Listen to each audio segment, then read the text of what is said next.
Okay, what is a complex fraction?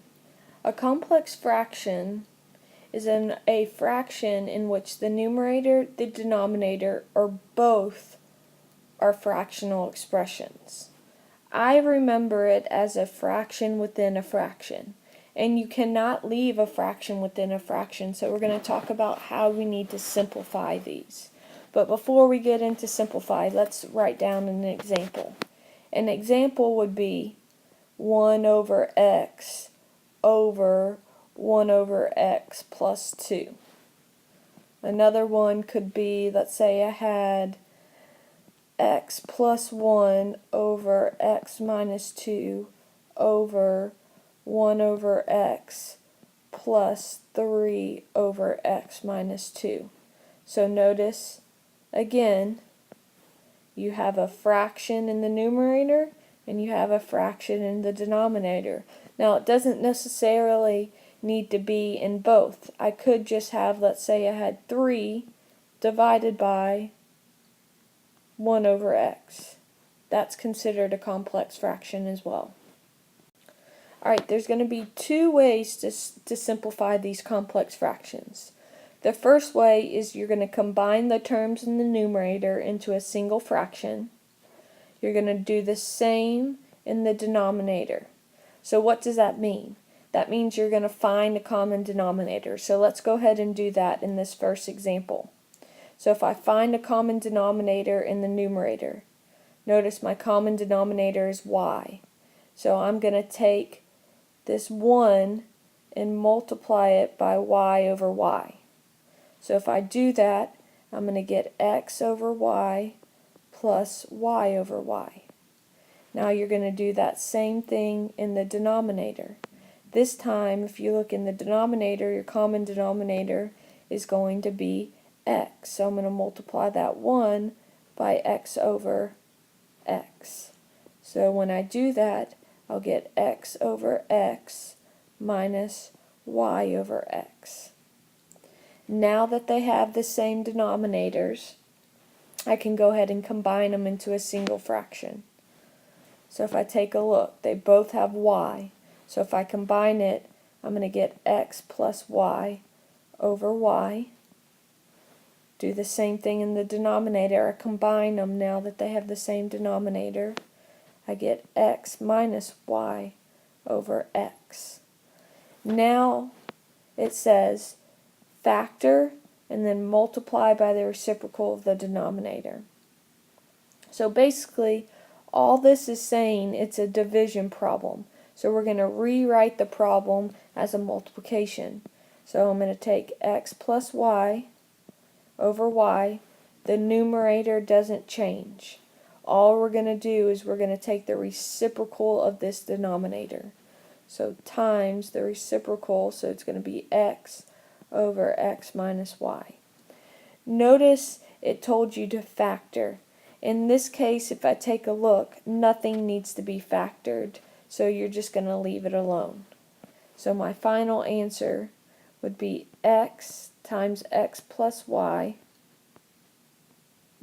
in the numerator over y times x minus y. Now you're going to leave your answer in factored form, so that is our final answer. Nothing's going to cancel out. Let's go ahead and look at the second way of solving this same problem.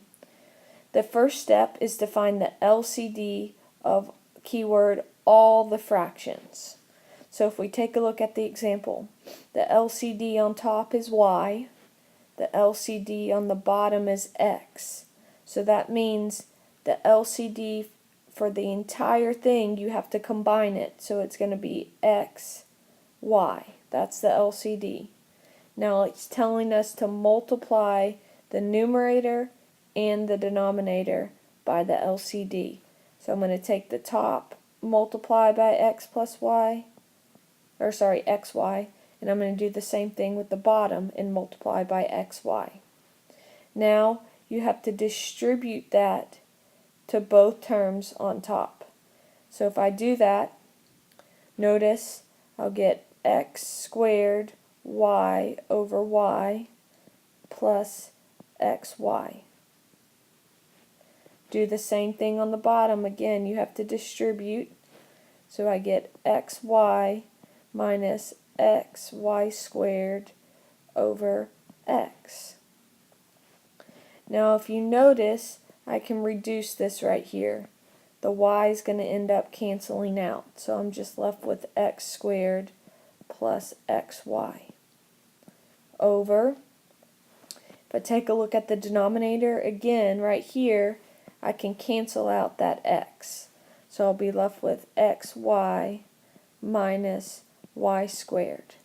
Now you want to factor it to make sure nothing's going to cancel out. So the top both terms have an x in it, so I factor out an x. I get x times x plus y. Do the same thing on the bottom. Both terms have a y in it, so I get x minus y. Nothing's going to cancel out, so it's our final answer. And again, it's the same exact answer as the first method. Because there are two methods of solving these problems, you're going to have to make a choice. But for right now, I'm just going to use the first method in solving these problems because that's what most people are going to choose. So first thing, I take a look at the top. What's my common denominator?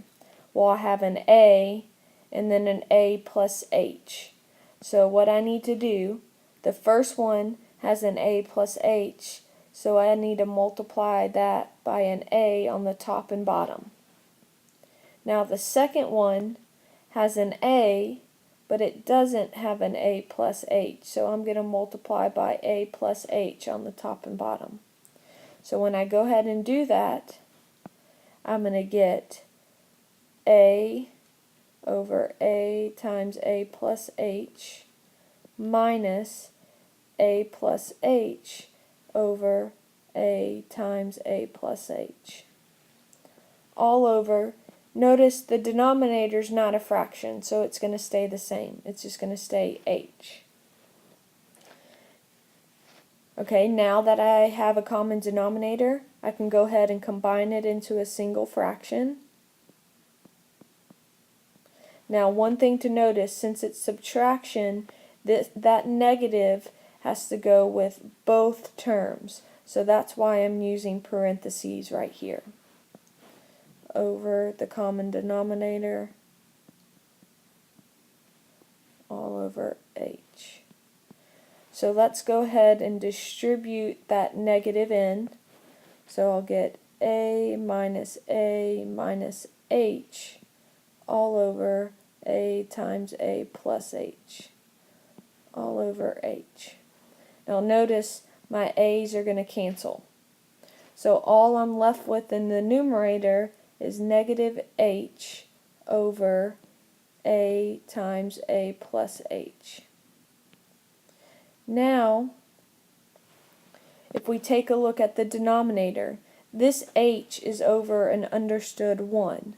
So remember, we want to multiply by the reciprocal of the denominator. So if I take the reciprocal of h, it's going to be 1 over h. Now, since it's multiplication, we can go ahead and cross cancel.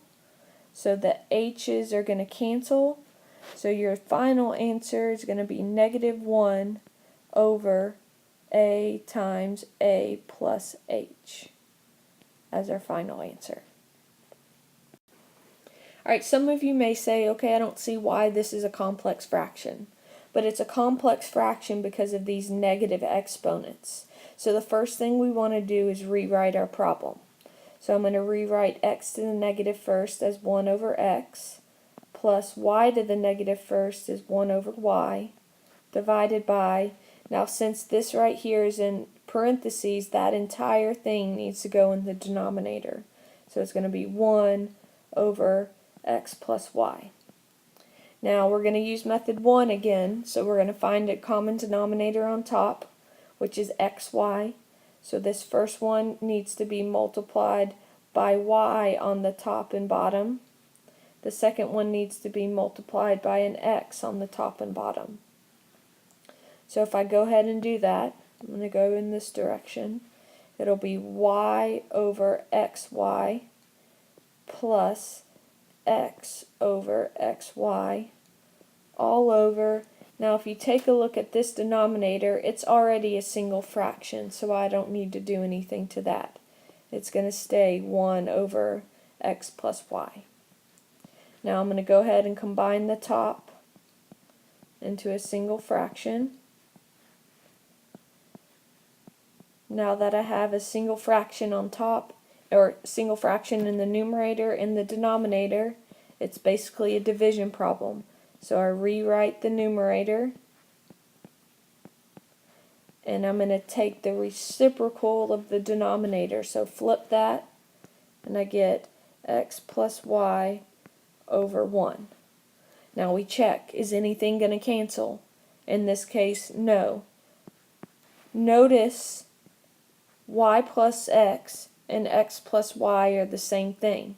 But since they're both on the top being multiplied, instead of writing it out twice, you can just simply write x plus y squared over xy. And that's our final answer.